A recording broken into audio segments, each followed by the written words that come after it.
کاوش مدیا. Our headline finding is that Iran's missile arsenal is intended not only for deterrence, but for battle, including by its regional partners.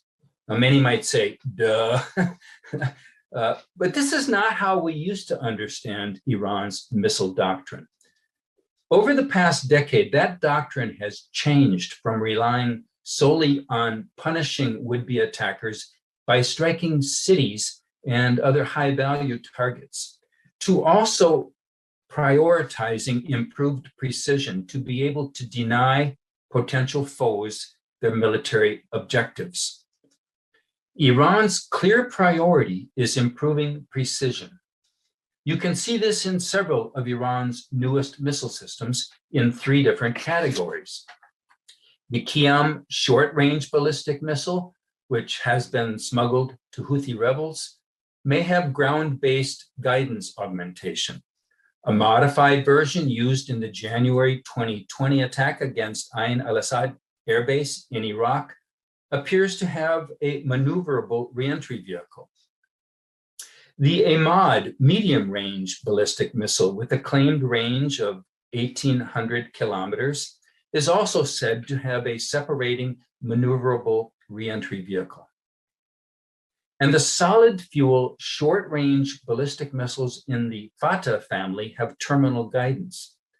The Fatah family also shows the important strides Iran has made in solid propellant missiles, which are advantageous for several reasons, including their short launch preparation time.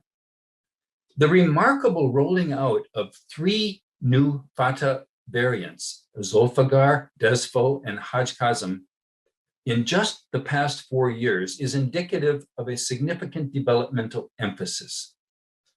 Now, in the past, we wrote a lot about Iran's Shahabs and its Ghadr missiles.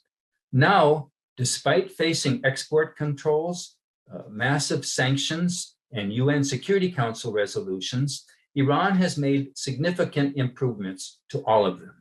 The 2019 use of at least 7 of the smaller and shorter range Quds cruise missiles on Saudi Arabian oil facilities was by comparison a success, although as I've previously mentioned, this missile is yet to be displayed by Tehran.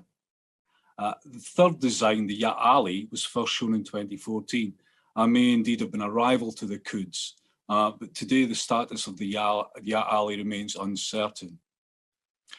Iran, however, now has 2 ground-launched land attack cruise missile designs for use, the Quds of 351 and a Meshkat Sumar Havezi variant, to complement its ballistic missile inventory and to complicate further the demands on defences. By comparison, Iran's UAV programs stretch back at least a further 2 decades, with today a wide range of small and medium weight class UAVs in the inventory, and the introduction of a new heavy UAV pending. Initially developed for the intelligence, surveillance and reconnaissance role, Iran now fields ISR, armed and direct attack UAVs. The 2019 attack on Abqaiq and Quraysh, though claimed by the Houthi, exhibited the combined and coordinated use of direct attack UAVs and cruise missiles, which suggested strongly that Tehran had planned and carried out the attack. Iran has been assisting factions in Gaza with rocket production. There were lots of reports about the Hezbollah missile facility.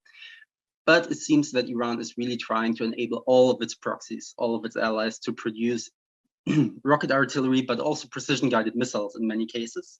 We've seen this kind of approach play out in Gaza, in Iraq, in Syria, and also in Yemen, with various kinds of success, with various kinds of sophistication. When you look at the systems themselves, the change that Mark has already mentioned when it comes to Iran itself is also visible in the arsenals of Iran's proxies and allies. This new focus on providing precision-guided missiles as well as production systems has quite a few policy implications. The first is that Iran is actually capable of outsourcing its deterrence to some degree, which has a great advantage in terms of range, because as the founder of Iran's missile program said, why are we going to buy expensive 2,000-kilometer range missiles when Tel Aviv is only 200 kilometers away from parts of Lebanon? At the same time, Iran has new levels of deniability. Some of these systems local proxies are producing are not exactly identical to the Iranian ones.